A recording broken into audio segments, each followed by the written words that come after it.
আসসালামু আলাইকুম ওয়া রাহমাতুল্লাহ। কেমন আছেন প্রিয় ভাই বোন আমার?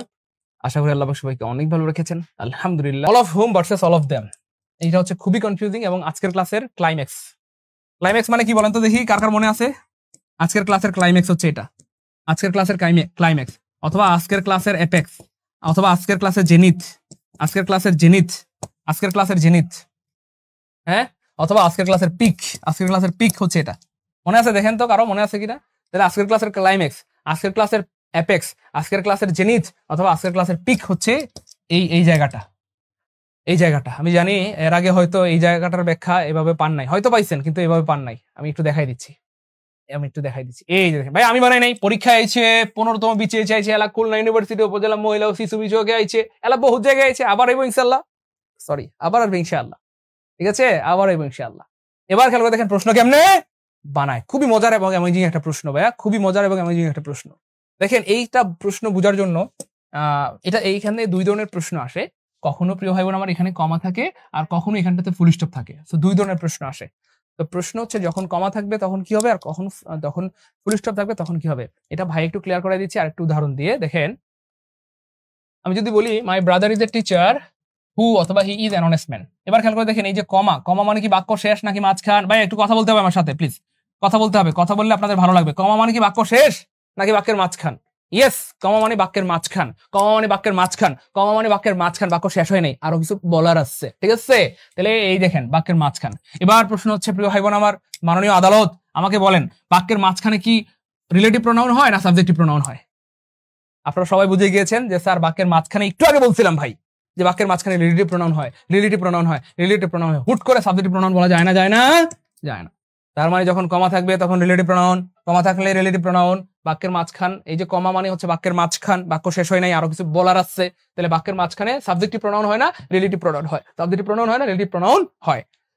তাহলে মাই brother is a teacher who is an honest man. আমার ভাই হলো একজন শিক্ষক যে হলো সৎ মানুষ, যে হলো সৎ মানুষ, যে মানে হু।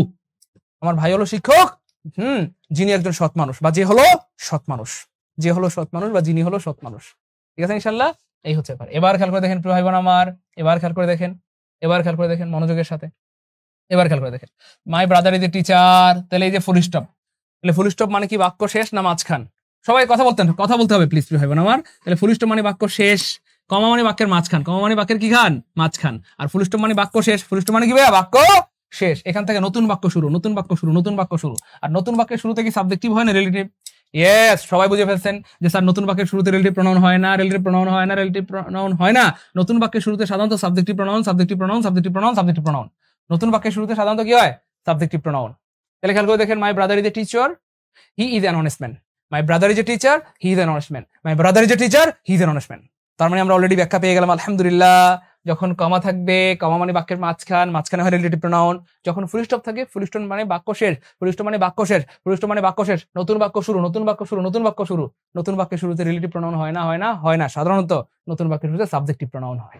এবার আমরা চলেন আমরা সেই প্রশ্নে চলে যাই, সেই প্রশ্নে চলে যাই, সেই প্রশ্নে চলে যাই। এবার দেখেন এখানে আমরা গুরুত্বপূর্ণ একটা ব্যাপার জানাই রাখি, হু অল অথবা দে অল, এই দুইটা হচ্ছে ভাই informal. Informal, informal, informal, informal মানে হচ্ছে ভাইয়া ধরেন আমরা বলি না, আমরা স্কুলে বা কলেজের একটা ড্রেস থাকে, তো এই ড্রেসটা পরে গেলে সুন্দর লাগে, তাই না বলেন? ড্রেস না পরে গেলে অনেক সময় স্যাররা রাগ করে, জরিমানা করে, স্যাররা অনেক সময় পিটায়। তাহলে ইনফরমাল মানে হচ্ছে ভাইয়া যেটা সর্বজন স্বীকৃত নয়, মৌখিকভাবে চলে, মৌখিক ইংলিশে চলে, স্পোকেনে চলে, কিন্তু লিখিত ইংলিশে এটা চলে না, চলে না, চলে না। তাহলে এই দুইটা অপশন সবার আগে কাটা, এই দুইটা অপশন সবার আগেই কাটা। কেন? এগুলো ইনফরমাল। ইনফরমাল মানে এগুলা সর্বজন স্বীকৃত না, এগুলো স্পোকেন ইংলিশে চলে কিন্তু লিখিত ইংলিশে চলে না। তাহলে এই দুইটা অপশন মোড়ের মধ্যে হাওয়া হাওয়া ওরে হাওয়া। এবার প্রশ্ন হচ্ছে অল অফ দেম হবে না অল অফ হুম হবে? তার আগে আমরা দেখতে হবে এখানে কি আছে। ইয়েস, কমা, কমা মানে বাক্যের মাঝখান, আর মাঝখানে হয় রিলেটিভ প্রোনাউন। এবার খেয়াল করে দেখেন এই যে অল অফ হুম, এই অল অফ হুম মানে এখানে ছিল হু। খেয়াল করে দেখেন মজার ব্যাপার, এই অল অফ হুম মানে এখানে ছিল হু। এই অফ থাকার কারণে, অফ থাকার কারণে প্রিপোজিশনের পর আমরা জানি প্রোনাউনের অবজেক্টিভ ফর্ম হয়, এই অফের কারণে হু ছিল, এই হুটা হয়ে গেছে হুম। এখানে হুই ছিল, বুঝছেন না? এখানে হু ছিল কিন্তু এই হুটা কি হয়ে গেছে? হুম হয়ে গেছে। কেন? ওই যে প্রিপোজিশন থাকার কারণে, প্রিপোজিশন থাকার কারণে। এবার খেয়াল করে দেখেন এখানে কিন্তু আসলে দ্যাম ছিল না, এখানে ছিল প্রিয় ভাই বোন আমার দে। এখানে কি ছিল? দে। যেহেতু এখানে একটা প্রিপোজিশন আছে, হ্যাঁ, প্রিপোজিশন থাকার কারণে দেটা হয়ে গেছে দ্যাম অথবা হুটা হয়ে গেছে হুম। এই হচ্ছে ব্যাপার। তো যাই হোক, তাহলে এই এটা মানে হচ্ছে দে আর এটা মানে হচ্ছে হু। এবার প্রশ্ন হচ্ছে বাক্যের মাঝখানে কি হু হবে না দে হবে? এবার উত্তর সবাই পেয়ে গিয়েছেন আল্লাহর রহমতে। আশা করি এই ব্যাখ্যা আর জীবনে কোনোদিন ভুল হবে না ইনশাআল্লাহ। যেহেতু মাই আঙ্কেল হ্যাজ 3 সন্স, আমার আঙ্কেলের 3 জন সন্তান আছে, তাদের সবাই একই অফিসে কাজ করে, তাদের সবাই, তাদের অল অফ হুম মানে হচ্ছে তাদের সবাই, খেয়াল করে দেখেন অল অফ হুম মানে হচ্ছে তাদের সবাই, তাদের সবাই, তাদের সবাই। আমরা কি বাক্যের মাঝখানে বলতে পারবো যাদের সবাই? খুব খেয়াল করেন, অনেক কিছু শেখার আছে ভাই। তাহলে বাক্যের মাঝখানে কি বলবো আমরা? তাদের সবাই।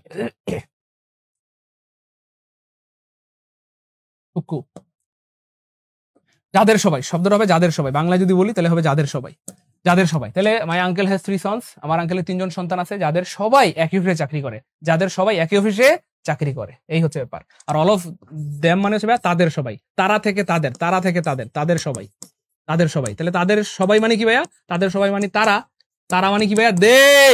আর যাদের সবাই মানে কি ভাইয়া? যারা, যারা মানে হু অথবা হুম, বুঝছেন কি না? এই হচ্ছে ব্যাপার। যাই হোক, এবার দেখেন এখানে কি আসছে, এখানে এখানে এখানে এখানে আমরা একটু সামনে যাই, সামনে যাই, একটু সামনে যাই, একটু সামনে যাই। এই যে দেখেন ভাইয়া কেমনে প্রশ্ন বানায়, কেমনে প্রশ্ন বানায়। এই জন্য আগেই বলেছি প্রিয় ভাই বোন আমার, আজকের ক্লাসটা সারা জীবনের শ্রেষ্ঠ ক্লাস হবে, কারণ এটা ঐতিহাসিক ক্লাস, প্রণয়নের উপর ঐতিহাসিক ক্লাস। সবাই শেয়ার করে রাখবেন, সারা জীবনের সম্পদ হবে। শেয়ার করে না রাখলে হারাই যাবে, পস্তাবেন, মন খারাপ হবে। দেখেন আমি বানাই নাই, পরীক্ষা আইছে, দেখেন সেম প্রশ্ন এখানে ফুল স্টপ দিয়ে দিচ্ছে। আমি বানাইলে বলতেন স্যার আপনি বানাইছেন, এটা পরীক্ষায় আসবে, আপনি বানাইছেন এটা পরীক্ষায় আসবে, এই জন্য আমি বানাই না। দেখেন তাহলে এখানে কি আছে? ফুল স্টপ আছে, তাহলে ফুল স্টপ মানে বাক্য শেষ, বাক্য শেষ। তাহলে এখানে নতুন বাক্য শুরু, নতুন বাক্য শুরু, এই দুইটা তো আগেই কাটা, যেহেতু দুইটা ইনফরমাল। তাহলে দেখেন নতুন বাক্যের শুরুতে কি রিলেটিভ প্রনাউন হয় না সাবজেক্টিভ প্রনাউন? তাহলে এটা হচ্ছে ভাইয়া হু, আর এটা হচ্ছে ভাইয়া দে। এবার বলেন, আপনারাই বলেন মাননীয় আদালত, মাননীয় আদালত, নতুন বাক্যের শুরুতে কি রিলেটিভ প্রনাউন হয় না? কি হয়? সাবজেক্টিভ প্রনাউন হয়। তার মানে এখানে হবে all of them, all of them, all of them. All of them মানে হচ্ছে কি ভাইয়া? দে। অল অফ দেম মানে কি ভাইয়া? They. My uncle has 3 sons, they work in the same office. আমার আঙ্কেলের 3 জন সন্তান আছে, তারা সবাই একই অফিসে চাকরি করে, অথবা তাদের সবাই একই অফিসে চাকরি করে, তারা সবাই একই অফিসে চাকরি করে, অথবা তাদের সবাই একই অফিসে চাকরি করে। আর যখন মাঝখানে থাকবে, যখন বাক্যের মাঝখানে থাকবে, যখন বাক্যের মাঝখানে থাকবে, খেয়াল করে দেখেন, এই যে কই গেলি, এই যে যখন বাক্যের মাঝখানে কমা থাকবে, তার মানে সরি কমা থাকবে, তখন মানে বাক্যের মাঝখান মানে রিলেটিভ প্রনাউন। বুঝছেন কিনা একটু বলবেন নাকি প্লিজ? বুঝছেন নাকি ভাই? 16, 17 বুঝতে পারলে একটু লিখবেন নাকি? 16 কি আলহামদুলিল্লাহ? হ্যাঁ, এটা যাদের কলিজায় ঢুকছে একটু দ্রুত দ্রুত যে আলহামদুলিল্লাহ ক্লিয়ার। আমি আবার বলছি, যখন বাক্যের মাঝখানে কমা থাকবে, কমা মানে বাক্য শেষ হয় নাই, আরো কিছু বলার আছে বাক্যের মাঝখানে, আর মাঝখানে হবে রিলেটিভ প্রনাউন, কেমন? আর যখন বাক্য শেষ হয়ে যায় মানে ফুল স্টপ থাকবে, ফুল স্টপ থাকবে, ফুল স্টপ মানে বাক্য শেষ, নতুন বাক্য শুরু। আর নতুন বাক্যের শুরুতে রিলেটিভ প্রনাউন হয় না, রিলেটিভ প্রনাউন হয় না, রিলেটিভ প্রনাউন হয় না, সাবজেক্টিভ প্রনাউন হয়। অল অফ দেম মানে হচ্ছে ভাই দে, দেও বলতে পারেন, অল অফ দেমও বলতে পারেন। ভাই বলবেন নাকি ক্লিয়ার?